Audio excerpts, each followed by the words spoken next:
देखें ऊपर पहले क्वेश्चन लिख लेते हैं। Draw the equipotential surface, draw the equipotential surface, draw the equipotential surface for, draw the equipotential surface for a part question का। उसने कह दिया है कि जो Q है, जो चार्ज है, क्योंकि चार्ज इलेक्ट्रिक फील्ड बनाएगी, चार्ज इलेक्ट्रिक फील्ड बनाएगा और उसी की इक्विपोटेंशियल सरफेस बनेगी। Draw the equipotential surface for Q greater than 0, positive charge के लिए equipotential surface. B part Q1 plus Q2 equal to 0, क्या मतलब हुआ? डाइपोल की बात कर रहा है, क्योंकि इसको सॉल्व करूंगा तो क्या आ जाएगा? Q1 equal to minus Q2। ऐसा कोई चार्ज का सिस्टम जिसमें दोनों का मैग्नीट्यूड सेम हो, और माइनस का मतलब दोनों का नेचर अपोजिट है, तो ये क्या हो जाएगा? डाइपोल। तो डाइपोल के दोनों चार्ज को ऐड करोगे तो 0 तो आता है, डाइपोल के दोनों चार्ज को ऐड करेंगे तो 0 आता है। तो एक तरीके से डाइपोल की बात कर रहा है। सी पार्ट क्वेश्चन लिख लो, क्वेश्चन लिख लो साथ साथ। Q greater than 0, Q1 plus Q2 equal to 0, और तीसरी सिचुएशन दे सकता है Q1 Q2 greater than 0, Q1 Q2 greater than 0। पहले इन तीन सिचुएशन की इक्विपोटेंशियल सरफेस ड्रॉ करते हैं, ठीक है। ए पार्ट क्या है? ए पार्ट Q ग्रेटर देन 0। तो सबसे पहले मैंने यहाँ पर एक प्लस बनाया, क्योंकि ग्रेटर देन 0 का मतलब पॉजिटिव चार्ज है। प्लस बनाया, उसको छोटे से सर्कल में बंद कर दिया, ये हो गया हमारा चार्ज।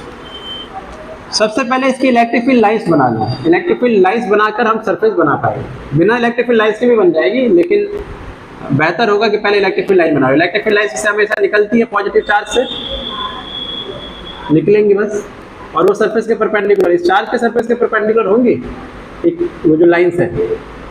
ये मैंने क्या बनाई? इलेक्ट्रिक फील्ड लाइंस बनाई, सरफेस नहीं बनाया। तो किसी पॉइंट चार्ज के चारों तरफ जो पोटेंशियल की सरफेस बनेगी, उसकी सिमेट्री क्या होती है? उसकी सिमेट्री होती है स्फेरिकल। क्योंकि अगर मैं इक्विपोटेंशियल पॉइंट ढूंढने जाऊं तो r डिस्टेंस पर यहाँ पर KQ/R मिलेगा पोटेंशियल। वो r डिस्टेंस इधर भी हो सकता है, वो r डिस्टेंस इधर भी हो सकता है। सबको मिलाओगे तो एक जो शेप बनेगी वो स्फीयर बनेगी, क्योंकि उसके हर जगह पर पोटेंशियल सेम होगा। तो कोई पूछेगा पॉइंट चार्ज की जो इक्विपोटेंशियल सरफेस होगी उसकी सिमेट्री क्या होगी, तो आपको बोलना है, क्या बोलना है? स्फेरिकल। क्या बोलना है? स्फेरिकल। तो मुझे जो इक्विपोटेंशियल सरफेस बनाना है वो स्फेरिकल बनाने पड़ेंगे, लेकिन हम 2D शेप है तो हम सर्कल ही बनाएंगे, लेकिन हमें पता है कि वो स्फेरिकल है। तो पहले एक मैंने सर्कल बनाया, और भी इसकी इक्विपोटेंशियल सरफेस हो सकते हैं। पॉइंट चार्ज की वजह से जो इलेक्ट्रिक फील्ड दूर, अगर मैं आऊँ दूर दूर दूर दूर दूर, तो इलेक्ट्रिक फील्ड बढ़ रही है कि कम हो रही है? अगर मैं चार्ज से दूर जा रहा हूँ, चार्ज से अगर मैं दूर जा रहा हूँ, किसी पॉइंट चार्ज की इलेक्ट्रिक फील्ड क्या थी? KQ/R square. This is the formula for electric field. Potential का फॉर्मूला क्या था? V equal to KQ/R। मैं इलेक्ट्रिक फील्ड की बात कर रहा हूँ कि R के साथ साथ वो इंक्रीज होगी कि डिक्रीज होगी? अगर R बढ़ता जाएगा तो डायरेक्टली प्रोपोर्शनल दिख रहा है कि इनवर्सली प्रोपोर्शनल दिख रहा है? E और R इनवर्सली है ना। इनवर्सली का मतलब क्या होता है? एक टर्म ऊपर और दूसरे डिनोमिनेटर में हो। अगर मैं Q की बात करूं तो डायरेक्टली प्रोपोर्शनल है E के, लेकिन R स्क्वायर की बात करूं तो इनवर्सली प्रोपोर्शनल है। इनवर्सली का मतलब क्या होता है? R बढ़ाओगे तो E कम हो जाएगा। मतलब जितना दूर आप जाओगे इलेक्ट्रिक फील्ड उतनी ही डिक्रीज होती जाएगी, जितनी दूर रहोगे इलेक्ट्रिक फील्ड उतनी ही डिक्रीज होती जाएगी। और हमने प्रॉपर्टी क्या लिखी है?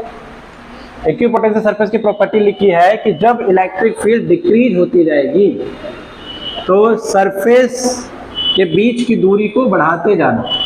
चौथी प्रॉपर्टी तो लिखी है हमने। सूर्या पेन क्या कर रहे हैं? तो अगली जो मैं इक्विपोटेंशियल सरफेस बनाऊंगा उसका डिस्टेंस तो नहीं दिखा पाऊंगा कि वो डिस्टेंस सरफेस का बढ़ रहा है कि कम हो रहा है, लेकिन जब तीसरी सरफेस बनाऊंगा तो वहां साफ साफ दिखेगा कि इक्विपोटेंशियल सरफेस के बीच का गैप बढ़ गया। क्यों बढ़ गया? क्योंकि इलेक्ट्रिक फील्ड डिक्रीज हो रही है। आपने प्रॉपर्टी पढ़ी है, वीकर इलेक्ट्रिक फील्ड में गैप बढ़ जाता है। जितना आप क्लोज आओगे उनका गैप उतना ही कम होता जाएगा, उतना ही कम होता जाएगा। दूर जाओगे तो बढ़ता जाएगा। तो पहले का जवाब ये देना है, ये डायग्राम बनाना है आपको। कम से कम 3 सर्कल बनाओ। बना लिया? बनाओ। फिर बी पार्ट को करेंगे हम, ठीक है। आप भी जा करके काम करना, वीडियो देख लेना, अभी मैं उससे बना लेना, वरना मैं आपके लिए वेट करूंगा तो काफ़ी लंबी वीडियो हो जाएगी। इन्फॉर्मेशन हम देख लेते हैं। B part Q1 + Q2 = 0। B part Q1 + Q2 = 0 का मतलब हम किसकी बात कर रहे हैं? डाइपोल की। तो डाइपोल का इक्विपोटेंशियल सरफेस बनाना है डाइपोल के कारण। तो देखो ये पॉजिटिव, ये हो गया नेगेटिव,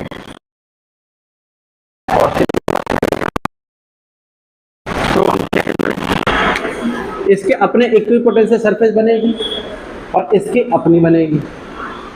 अब प्लस और माइनस की वजह से यहाँ पर जो बीच में इलेक्ट्रिक फील्ड बनती है वो स्ट्रॉन्ग बनेगी एज कंपेयर टू इधर। तो यहाँ पर वीक होगी इन रीजन्स में, इन रीजन्स में इलेक्ट्रिक फील्ड वीक मानी जाएगी क्योंकि प्लस माइनस एक दूसरे को अट्रैक्ट करते हैं। यहाँ स्ट्रॉन्ग मानी जाएगी इन रीजन के कंपैरिजन में। तो पता क्या लगा? बीच में इलेक्ट्रिक फील्ड स्ट्रॉन्ग है और साइड साइड में वीक है। तो ध्यान देना मैं कैसे बना रहा हूँ। इस तरफ क्योंकि इलेक्ट्रिक फील्ड स्ट्रॉन्ग है तो गैप इधर कम होता जाएगा सरफेस के बीच का, लेकिन यहाँ सरफेस के बीच की दूरी बढ़ती जाएगी क्योंकि यहाँ वीक इलेक्ट्रिक फील्ड है। तो मैं अगला जब मैं बनाऊंगा सर्कल तो कुछ वो इस तरीके का होगा, इससे अगला बनाऊंगा तो कुछ वो इस तरीके का होगा। इधर मैं गैप इंक्रीज कर रहा हूँ और इधर का गैप डिक्रीज कर रहा हूँ क्योंकि यहाँ इलेक्ट्रिक फील्ड स्ट्रॉन्ग है और इधर वीक है। समझ आ गया इसका? ऐसे इसका भी बनाएंगे। एक सर्कल से तो पता नहीं लगेगा, दूसरा सर्कल बनाएंगे तो भी पता नहीं लगेगा, लेकिन और तीसरा जब बनाएंगे तो वो साफ साफ दिखेगा कि इस तरफ का गैप कम हो रहा है। राइट का गैप बढ़ाना है और लेफ्ट का गैप कम करना है। तो पहले थोड़ा गैप ज़्यादा बनाएंगे ऐसे, फिर गैप कम करते हुए दिखाएंगे और इधर का बढ़ाते हुए दिखाएंगे। समझ गए क्या? तो इस तरीके से इधर के रीजन के गैप बढ़ेंगे और इधर के कम होंगे। This is the equipotential surface. C के लिए Q1 Q2 > 0, Q1 × Q2 > 0। इस सिचुएशन को समझो पहले कि Q1 Q2 > 0 का क्या मतलब है। दो चार्ज का मल्टीप्लाई पॉजिटिव आए, दो चार्ज का मल्टीप्लाई पॉजिटिव आए, या तो दोनों पॉजिटिव के होंगे तब आ सकता है ऐसा, या फिर दोनों नेगेटिव होंगे तब भी उनका मल्टीप्लाई प्लस ही आएगा। बात समझ आ रही है? तो हम किसी एक पेयर के लिए बनाएंगे। अभी हम मान लेते हैं कि दोनों चार्ज कैसे होना चाहिए? पॉजिटिव। अगर मैं Q1 Q2 < 0 लिख देता इसका क्या मतलब है? Q1 Q2 का मल्टीप्लाई < 0 का मतलब नेगेटिव होता है। उसमें एक चार्ज को क्या होना पड़ता है? पॉजिटिव, और एक को नेगेटिव, तब जाके मल्टीप्लाई नेगेटिव आता। तो अभी हमारी सिचुएशन ये है कि Q1 Q2 > 0 means Q and Q2 late कर लिया मैंने, late Q1 and Q2 both positive, दोनों के दोनों पॉजिटिव हैं। तो इसकी इक्विपोटेंशियल सरफेस कैसे दिखेगी? तो यहाँ पर मैंने बनाया छोटा सा प्लस और यहाँ पर भी छोटा सा प्लस ही बना दिया, दोनों पॉजिटिव हैं। अच्छा, अब ये मान के चल रहे कि दोनों का मैग्नीट्यूड सेम है, जैसे 2 कूलम का ये भी 2 कूलम का, उसके लिए डायग्राम बना रहे हैं। तो कैसे बनाएंगे? अब रिपल्सन की वजह से बीच में इलेक्ट्रिक फील्ड वीक हो जाएगी, यहाँ स्ट्रॉन्ग थी, अब बीच में वीक हो जाएगी और उसके कंपैरिजन में यहाँ स्ट्रॉन्ग रहेगी। तो बीच में वीक है तो यहाँ गैप बढ़ेगा, इधर स्ट्रॉन्ग है तो यहाँ गैप कम होगा। तो हम बनाएंगे ऐसे, बीच में गैप बढ़ाना है, इधर कम करना है, इधर बढ़ाना है, 2 इधर बना दो, 2 3 और इधर बढ़ाना है। ऐसे इधर 2 3 सर्कल बना देंगे। एक गैप बढ़ाना है, इधर कम करना है, गैप बढ़ाना है और इधर कम करना है। इधर का गैप बढ़ता हुआ दिखे, उधर का कम होता हुआ दिखे। कुछ और बनाओगे तो इसमें ओवरलैपिंग दिखानी है कि इसके बाद वाले अगर सरफेस बनाते तो ऐसा लगता है कि वो सरफेस ओवरलैप कर रहे हैं। ओवरलैप करते नहीं है, लेकिन हम उसको ऐसे ही दिखाएंगे। इसके बाद के सरफेस इस तरीके से ओवरलैप हो जाएंगे। तो equipotential surface for same nature of charge, ये बेसिक कंसेप्ट समझ आ गया। मैं इक्विपोटेंशियल सरफेस ड्रॉ कैसे करनी है, बस ये ख्याल रखना है कि कहाँ इलेक्ट्रिक फील्ड इंक्रीज हो रही है और कहाँ डिक्रीज हो रही है। ये तीनों केस इंक्रीज और डिक्रीज में से कोई ना कोई एक है, लेकिन जहाँ पर इलेक्ट्रिक फील्ड यूनिफॉर्म रहे, जहाँ इलेक्ट्रिक फील्ड अगर यूनिफॉर्म रहे वहाँ क्या करेंगे? अगर ना इंक्रीज हो रही है ना डिक्रीज हो रही है, तब तो उनके बीच का गैप चेंज नहीं होगा। अगर इंक्रीज होती इलेक्ट्रिक फील्ड तो मैं सरफेस को क्लोज कर देता। वीक होती जा रही है तो सरफेस के बीच की दूरी बढ़ा देता। कुछ भी नहीं हो रही, इलेक्ट्रिक फील्ड यूनिफॉर्म है, तो सेम गैप पर ही इक्विपोटेंशियल सरफेस बनाने हैं। तो वो कैसा होगा उसका क्वेश्चन, वो नेक्स्ट क्वेश्चन में लिखें।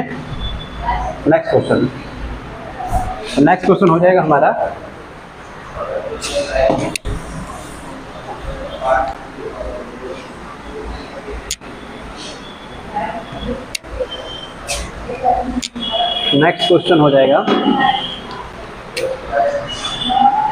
ड्रॉ द इक्विपोटेंशियल सरफेस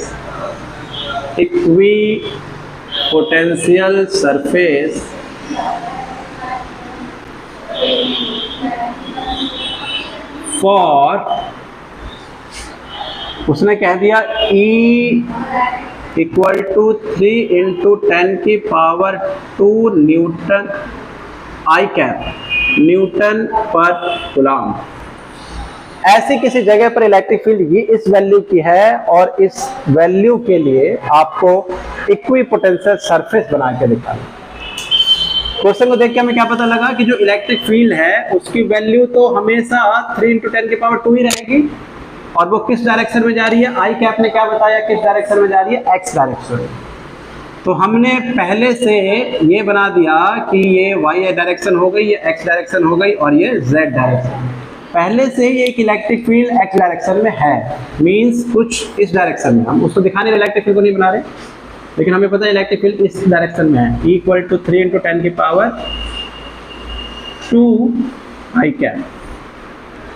तो इलेक्ट्रिक फील्ड अगर यूनिफॉर्म होती तो उसको कैसे बनाया जाता? अगर यूनिफॉर्म इलेक्ट्रिक फील्ड होती तो कुछ इस तरीके से इलेक्ट्रिक फील्ड लाइंस होंगी, उनके बीच का गैप सेम होगा।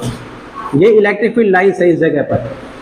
यूनिफॉर्म इलेक्ट्रिक फील्ड ऐसे दिखाई जाती है, किस डायरेक्शन में थी, आई कैप एक्स डायरेक्शन। तो मैंने 2-4 लाइनें ऐसे पैरेलल दिखा दी और इनके बीच का गैप सेम दिखा। ये इलेक्ट्रिक फील्ड लाइंस है, ना कि इक्विपोटेंशियल सरफेस है। सरफेस तो बनाएंगे तो एक प्रॉपर्टी का यूज करेंगे। पहली प्रॉपर्टी क्या लिखवाया था, equipotential surface is always perpendicular to electric field lines, है ना। तो यहाँ पर अगर मैं कोई सीधी लाइन जा रही है और इस पर कोई ऐसी सरफेस बनानी है जो परपेंडिकुलर हो, तो अपने हाथ को मैं ऐसे रख दूंगा क्योंकि मेरा हाथ इसके परपेंडिकुलर होगा। तो यहाँ पर इक्विपोटेंशियल सरफेस भी कैसे दिखेंगे, जैसे मेरा हाथ है रेक्टेंगुलर शीट की तरह। तो यहाँ पर इक्विपोटेंशियल सरफेस कुछ इस तरीके से बना दिया जाएगा।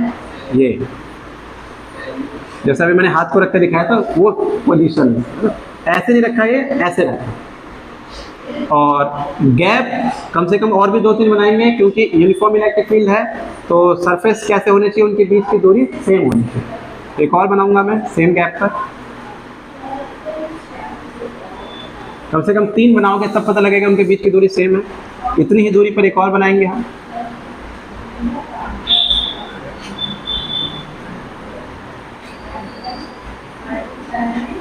इनके बीच का गैप बिल्कुल सेम है क्योंकि यूनिफॉर्म इलेक्ट्रिक फील्ड है। ये डिस्टेंस अगर D1 है, ये डिस्टेंस D है, तो इसे भी क्या कहेंगे हम, D, ताकि ये देख सके एग्जामिनर कि इनके बीच का गैप बच्चे ने सेम दिखाया। ठीक है बच्चों, तो इस तरीके से इक्विपोटेंशियल सरफेस हम यूनिफॉर्म इलेक्ट्रिक फील्ड की भी बना सकते हैं। और इसके अलावा आपसे क्वेश्चन क्या पूछ सकता है, इसके अलावा क्वेश्चन आपसे पूछ सकता है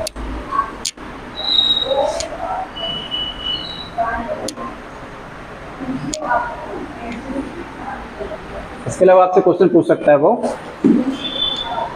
जैसे आपने पिछले चैप्टर में गॉस थ्योरम की एप्लीकेशन जो की थी, गॉस थ्योरम की एप्लीकेशन, उसमें कहेगा एक लाइन चार्ज दे दिया उसने और कहेगा लाइन चार्ज के कारण इक्विपोटेंशियल सरफेस ड्रॉ करो।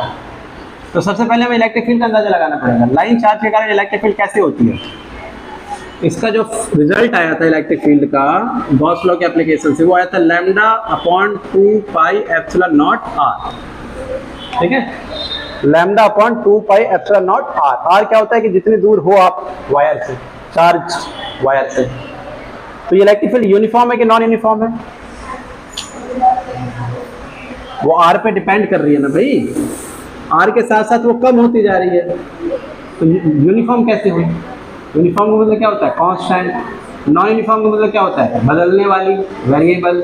तो r के साथ साथ वो कम होती जा रही है, कम होने का मतलब क्या हुआ, बदल रही है।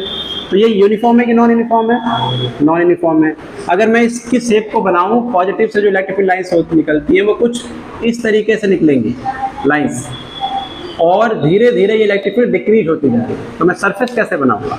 सरफेस तो मैं ऐसे ही बनाऊंगा जैसे अभी पिछले क्वेश्चन में किया था हमने, लेकिन इनके बीच का गैप कम होने की वजह से, इलेक्ट्रिक फील्ड कम होने की वजह से इनके बीच का गैप बढ़ता जाएगा। तो अब मैं क्या करूंगा, दूसरी जो सरफेस है वो इस तरीके से मैंने बनाई, और इस गैप से ज़्यादा गैप दिखाना है आपको थर्ड में। समझ गए क्या? ये D2 हो गया ये गैप, और ये गैप D1 हो गया। यहाँ लिख देना कि D2 की वैल्यू बहुत ज़्यादा, D1 है। कभी कभी ऐसा लगता है कि दोनों बराबर है, लेकिन आप लिख दोगे तो पता लग जाएगा वो गैप ज़्यादा है, ये गैप कम है। क्यों ऐसा मैंने बनाया? ये इक्विपोटेंशियल सरफेस है। किसका इक्विपोटेंशियल सरफेस है? Due to line charge. तो हमें बस कंसेप्ट ये याद रखना है कि इलेक्ट्रिक फील्ड इंक्रीज हो रही है कि डिक्रीज हो रही है। क्लियर है क्या?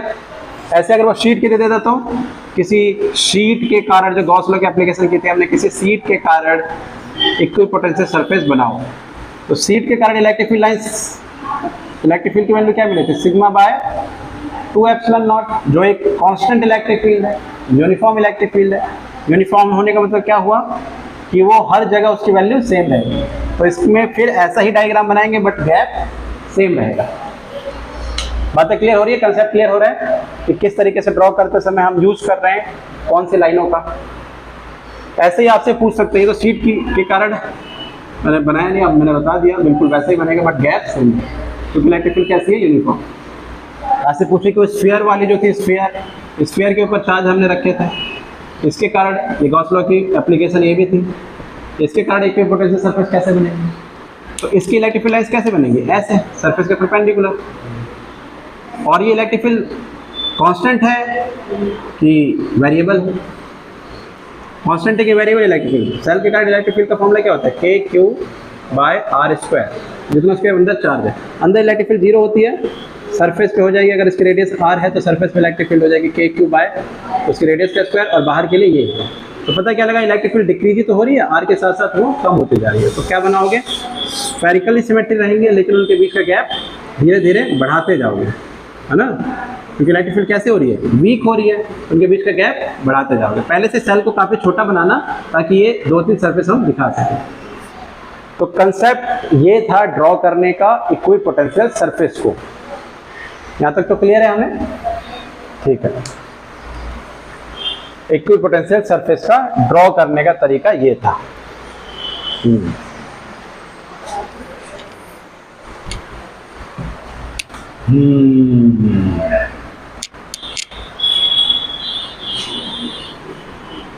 अब एक क्वेश्चन मैं आपसे पूछ लेता हूं, उसको आपको करना है खुद, उसके बाद नेक्स्ट टॉपिक पे हम बढ़ते हैं।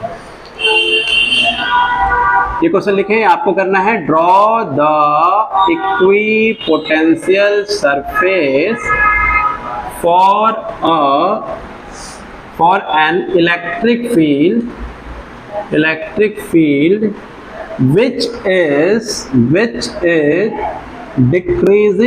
which is decreasing along z axis के along वो लगातार डिक्रीज हो रही है। तो इसकी इक्विपोटेंशियल सरफेस कैसी बनेगी? ठीक है, ये करके लाना है। तो z एक्सिस खुद बना लेना आप, चाहे इस एक्सिस को जो हम बोर्ड पर बना सकते हैं उसको हम नाम चेंज कर देंगे अपने अकॉर्डिंग, क्योंकि हम 2 ही एक्सिस बना पाएंगे, ये वाली नहीं बना पाएंगे। तो इसको z मत नाम देना, या तो इसे z कह दो, क्योंकि z का एक्सिस के अलॉन्ग इलेक्ट्रिक फील्ड जा रही है ना। तो z इसे कहो या इसे कहो।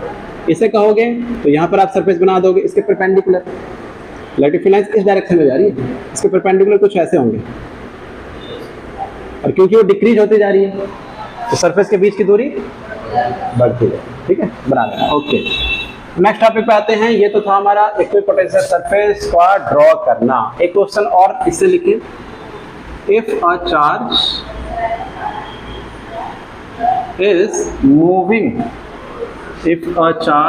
Moving on if a charge of 20 coulomb, 20 coulomb का कोई चार्ज है, if a charge 20 coulomb is moving on an equipotential surface,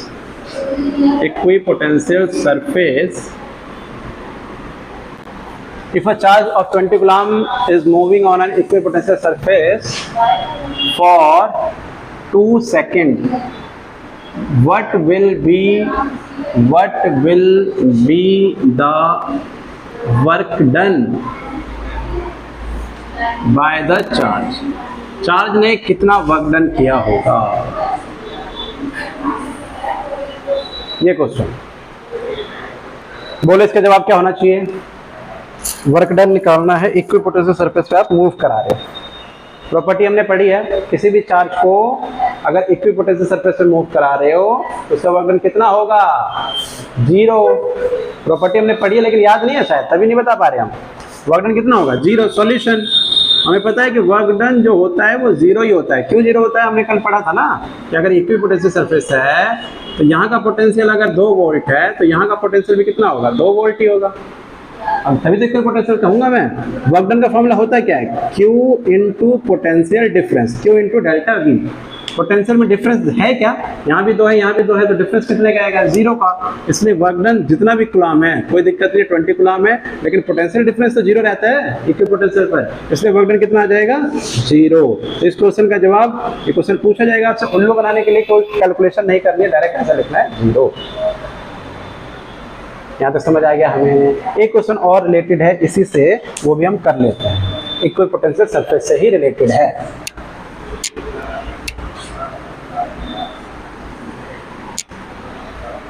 देखो, डाइपोल का तो नाम सुना ही हमने, डाइपोल का, और इससे पहले हम डाइपोल के पोटेंशियल को फाइंड आउट भी कर चुके हैं। डाइपोल की एक्सियल लाइन पर कितना पोटेंशियल बना था और डाइपोल के इक्वेटोरियल पर कितना पोटेंशियल बना था, ये हम फाइंड आउट कर चुके हैं ना।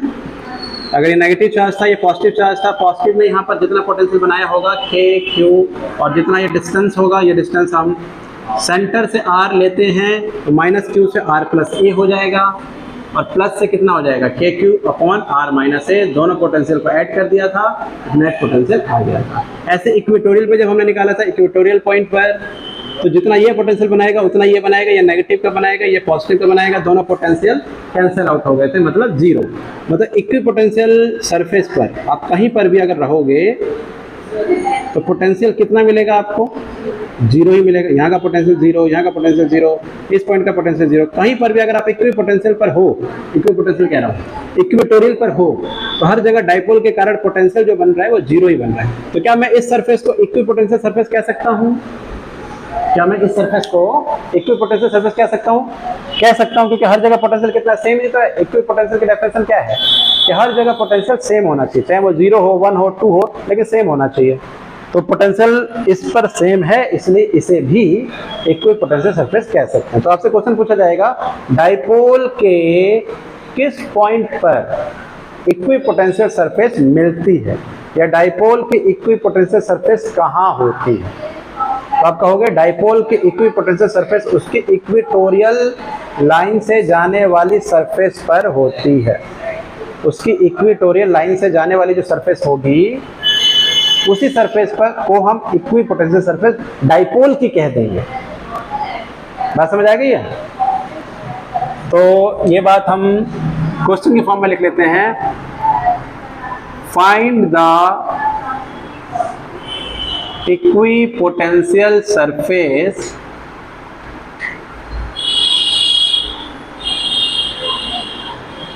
For dipole. Find the equipotential surface for dipole. Dipole के लिए इक्विपोटेंशियल सरफेस कहाँ होगी उसे फाइंड आउट करके दिखाओ। क्वेश्चन की फॉर्म में इसे लिखवाता हूं मैं, ताकि क्वेश्चन कैसा पूछा जाएगा, जवाब आपका क्या होगा, ये आप रिलेट कर पाओ। कई बच्चे रिलेट पूछते हैं कि सर इसको पूछा कैसे जाएगा। सॉल्यूशन, डाइपोल क्या था? ये नेगेटिव चार्ज, पॉजिटिव चार्ज, और ये लाइन मैंने जो ड्रॉ की ये उसकी इक्वेटोरियल लाइन है, इक्वेटोरियल लाइन। और हमने क्या देखा, इक्वेटोरियल लाइन के किसी भी पॉइंट पर पोटेंशियल निकालूंगा तो वो जीरो ही होगा। तो ऐसे 2-3 पॉइंट मार्क करके आप जीरो दिखा दो अपने लिए। तो इसी को हम क्या कह देंगे, इक्वी पोटेंशियल सरफेस। ये डायग्राम पहले बना लेंगे हम, ताकि खुद को भी समझाने में आसानी हो कि हमने लिखा क्या है। सो हम इस बात का जवाब लिख देंगे। So equipotential surface, equipotential surface for, किसके लिए equipotential surface? For dipole will be its equatorial plane. ये इसकी इक्वेटोरियल प्लेन ही होगी, इस मतलब इसकी इक्वेटोरियल प्लेन ही इक्वी पोटेंशियल सरफेस बन जाएगी। तो अगर इस मार्कर को मैं डाइपोल मान लूं तो इसके सेंटर से जाने वाली, इसके सेंटर से जाने वाली जो सरफेस होगी, ये वाली सरफेस, ये पूरी, इसको मैं क्या कहूँगा, इक्वी पोटेंशियल सरफेस। मतलब यहाँ भी किसी भी जगह पर अगर आप पोटेंशियल देखोगे तो जीरो ही मिलेगा, इसलिए सरफेस को हम इक्वी पोटेंशियल सरफेस कहते हैं। चलो ठीक है, आगे बढ़ते हैं। ये तो था इक्वी पोटेंशियल का टॉपिक। ओके, हाँ, एक क्वेश्चन आपसे और मैं करवाना चाहूँगा इसी टॉपिक से रिलेटेड, ठीक है। ये डायग्राम के फॉर्म में क्वेश्चन समझा देता हूँ मैं। ये वाई एक्सिस है, ये एक्स एक्सिस है। एक डाइपोल, एक पॉइंट यहाँ पर है, -q चार्ज यहाँ रखा हुआ, मतलब -2 माइक्रो कूलम, और इसकी पोजीशन है 0। ये एक्स एक्सिस है, तो -3,0,0, एक चार्ज यहाँ रखा हुआ है 2 माइक्रो कूलम का, इसकी पोजीशन है 3,0,0 सेंटीमीटर। ठीक है, आपसे पूछ लिया गया where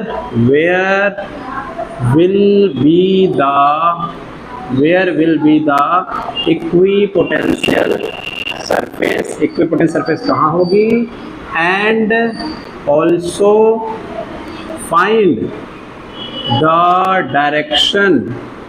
direction of electric field at that point. Where will be the equipotential surface and also find the direction of electric field at that point. ये क्वेश्चन,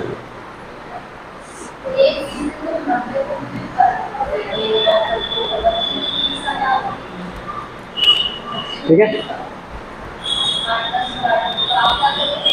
क्या जवाब होगा आपके अकॉर्डिंग, बोलो। एक क्वेश्चन पूछा गया कहां पर होगी इक्विपोटेंशियल सरफेस, तो सेंटर पर होगी, तो उसको क्या जवाब, ओरिजिन से जाने वाली सरफेस इक्विपोटेंशियल सरफेस होगी। ये जवाब लिख देंगे हम। आंसर हम क्या लिखेंगे, the equipotential surface will be pass through origin, क्योंकि वही डाइपोल के सेंटर पर आ रही है, और उस पर इलेक्ट्रिक फील्ड किधर होगी। इलेक्ट्रिक फील्ड हमेशा पॉजिटिव चार्ज से नेगेटिव चार्ज की तरफ जाती है, मतलब इधर होगी और उस सरफेस के परपेंडिकुलर होगी। तो लिखेंगे electric field will be perpendicular to surface and along negative charge की तरफ होगी, क्योंकि पॉजिटिव से नेगेटिव इलेक्ट्रिक फील्ड लाइंस जाती है। यहाँ तक बात क्लियर है। तो उसी इक्विपोटेंशियल सरफेस से कई क्वेश्चन मैंने आपको बताया कि कैसे पूछे जाएंगे। आई होप कि ये टॉपिक हमारा क्लियर है। अब आते हैं इससे भी इम्पोर्टेंट टॉपिक पर।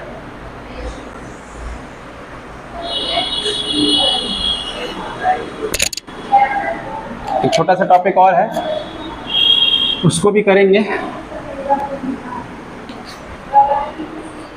जैसे चार्ज के चारों तरफ, ये चार्ज है हमारा, इस चार्ज के चारों तरफ एक फील्ड फैली हुई, आपको पता है क्या नाम है उसका? नहीं, उसका नाम क्या है? Electric field. आर डिस्टेंस पर इलेक्ट्रिक फील्ड कितनी बनती है? KQ/R²। पोटेंशियल भी हमें पता है डिस्टेंस पे कितना बनता है, के क्यू बाय आर।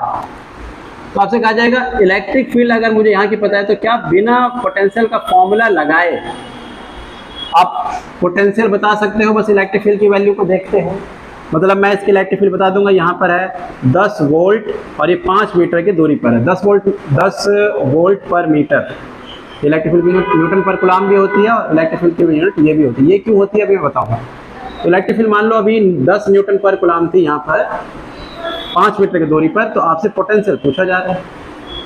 पोटेंशियल के लिए आपको फॉर्मूला बताया या तो W/Q या फॉर्मूला बताया गया R डिस्टेंस पर KQ/R, लेकिन चार्ज तो बताया ही नहीं गया आपको, ये फॉर्मूला नहीं लगा सकते। R मालूम है, K मालूम है, लेकिन Q नहीं मालूम, ये नहीं लगा सकते। Q मालूम नहीं है, W मालूम नहीं है। तो हमारे पास एक रिलेशन इलेक्ट्रिक फील्ड और पोटेंशियल की भी बनानी पड़ेगी, क्योंकि इनकी जरूरत पड़ती है।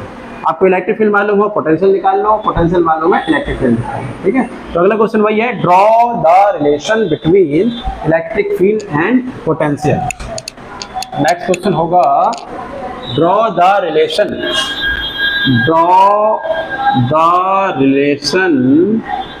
Between electric field and potential.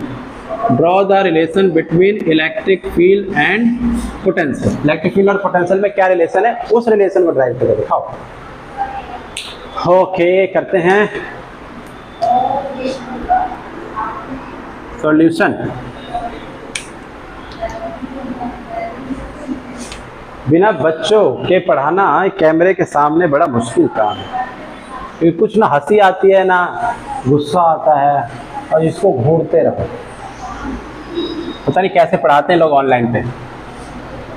Draw the relation between electric field and potential means मुझे ई में और वी में रिलेशन चाहिए।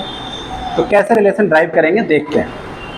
ये 2 मार्क्स की डेरिवेशन भी कभी कभी आ जाती है, कि डेरिवेशन ही कभी कभी आ जाती है कि 2 मार्क्स की करके दिखाओ। यहाँ पर पहले मैंने एक चार्ज ले लिया Q, तो कैपिटल Q डिनोट करो।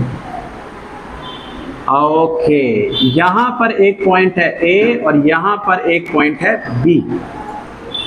ठीक है, A और B के बीच की दूरी केवल dr है, मतलब A और B बहुत ही नजदीक है। इनके बीच D मैंने वर्ड क्यों यूज किया, स्मॉल डिस्प्लेसमेंट। तो A और B के बीच का डिस्प्लेसमेंट केवल dr है ओनली। अब अगर मैं A पॉइंट पर पोटेंशियल V लेट करता हूं V, तो B पॉइंट पर जाने के बाद मेरा पोटेंशियल बढ़ जाएगा कि कम हो जाएगा? जवाब दो सूर्या। नई फिल्म कब आ रही तुम्हारी?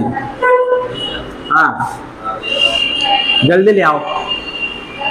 A और B, तो जवाब मेरा क्वेश्चन क्या था, A पर अगर इस चार्ज के कारण पोटेंशियल V बना हुआ है तो B पर आने के बाद पोटेंशियल बढ़ जाएगा कि और कम हो जाएगा? अगर मैं B की तरफ बढ़ूँ तो कम हो जाएगा। तो सूर्य है बोल रहा है कम हो जाएगा। ये बताओ, चार्ज के कारण जो पोटेंशियल बनता है r डिस्टेंस पर, उसका फॉर्मूला होता है KQ/R। अगर आपका डिस्टेंस इंक्रीज हो रहा है चार्ज से तो आपका पोटेंशियल डिक्रीज हो जाएगा, और आपका डिस्टेंस डिक्रीज हो रहा है तो पोटेंशियल इंक्रीज हो जाएगा। तो आप इसकी तरफ आ रहे हो तो चार्ज की तरफ डिस्टेंस कम हुआ कि, तो डिस्टेंस तो कम हो गया तो पोटेंशियल बढ़ जाएगा। तो मतलब यहाँ पर मैं पोटेंशियल लिख देता हूँ V से कुछ ज़्यादा, V से कुछ ज़्यादा को V प्लस dV लिख दिया। तो A का पोटेंशियल मैंने माना V, तो B का मानना पड़ेगा थोड़ा सा ज़्यादा V प्लस dV। मुझे रिलेशन किसके बीच की निकालनी है? इलेक्ट्रिक फील्ड और पोटेंशियल। तो मैं A से B तक लाने में, A से B तक मैं किसको लेके आ रहा हूँ? A से B तक मैं चार्ज Q को लेके आ रहा हूँ। तो हम A से B तक लाने में Q का वर्क डन कैलकुलेट करेंगे 2 तरीके से। उन वर्क डन की मदद से हमें रिलेशन मिल जाएगी। क्या याद रखना है?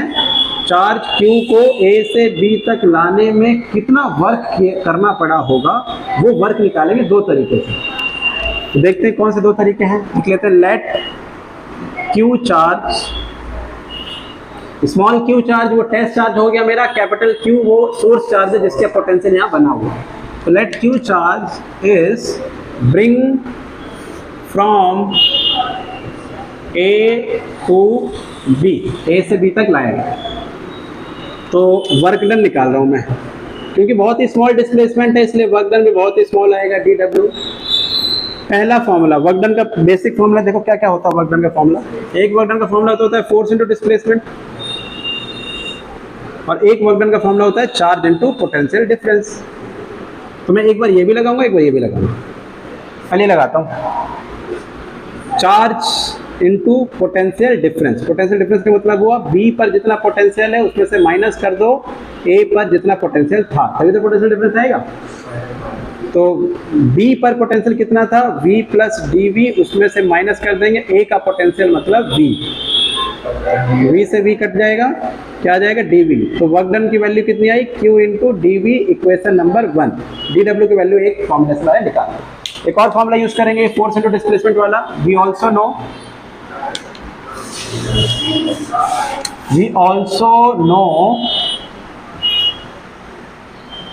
वर्क डन का फॉर्मूला, फोर्स जितना इस चार्ज को आगे की तरफ धक्का देने में मुझे फोर्स लगाना पड़ता है, force into displacement.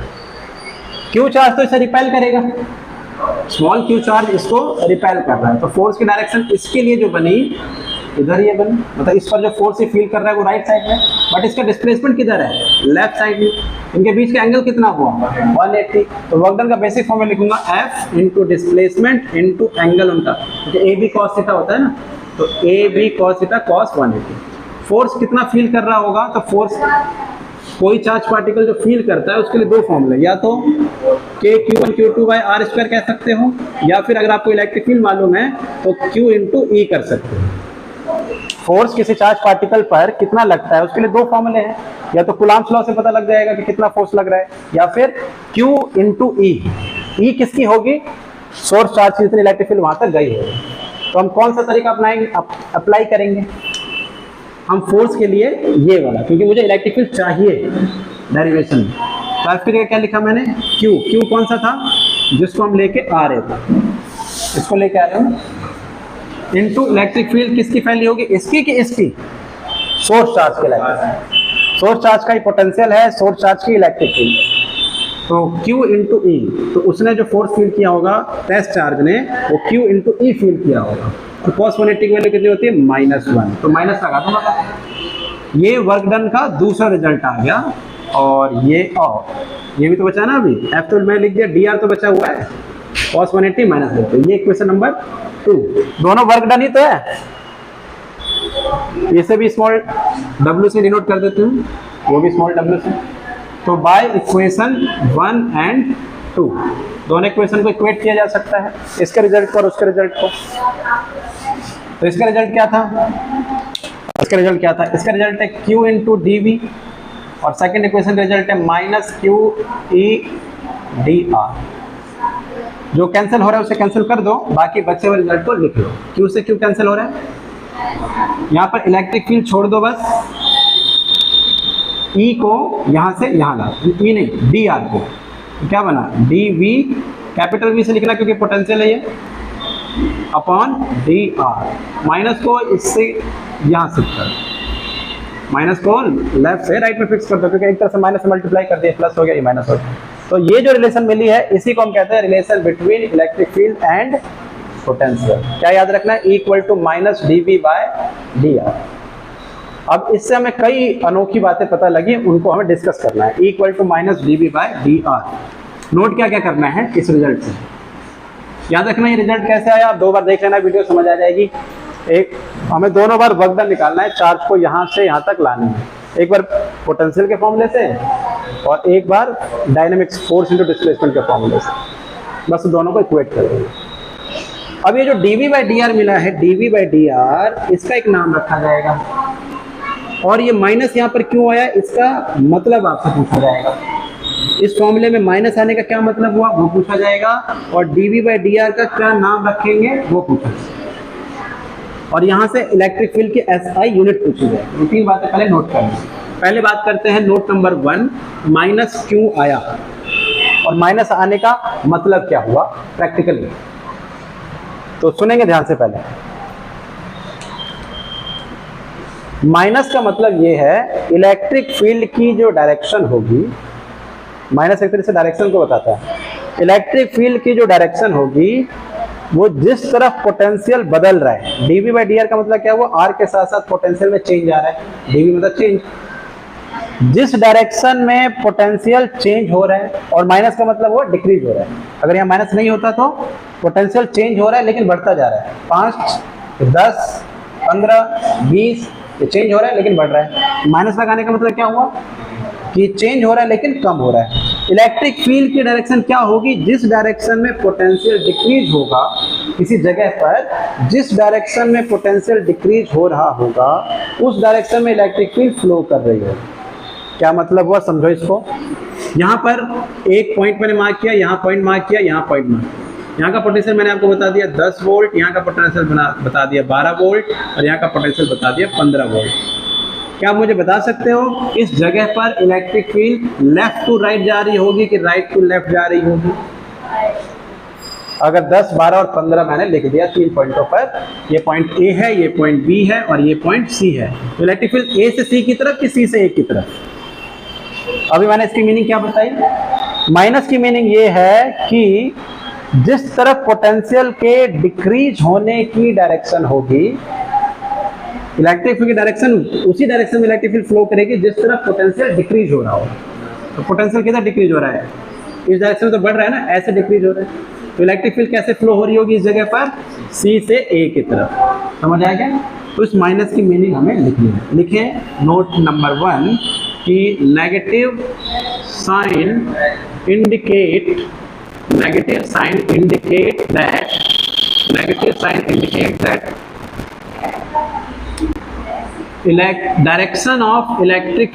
direction of electric field will be, किधर होगी वो direction, will be in the direction of decreasing potential, घटते हुए पोटेंशियल की डायरेक्शन में ही इलेक्ट्रिक फील्ड की डायरेक्शन होगी। बात समझ आ गई? ओके। दूसरी बात जो नोट करनी है हमें, इस फॉर्मूले में ये जो आया है formula equal to minus D v by d r है, इससे हम इलेक्ट्रिक फील्ड की एक यूनिट और बना सकते हैं।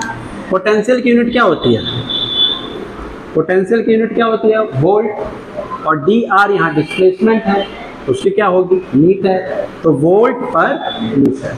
तो S I unit electric field की, अभी तक हम इलेक्ट्रिक फील्ड की एस आई यूनिट इस फॉर्मूले से ड्राइव करते थे, एफ बाई क्यू, तो न्यूटन पर कूलाम लिखते थे। एक फॉर्मूला और मिल गया हमें equal to minus D v by d r, ऊपर पोटेंशियल नीचे मीटर।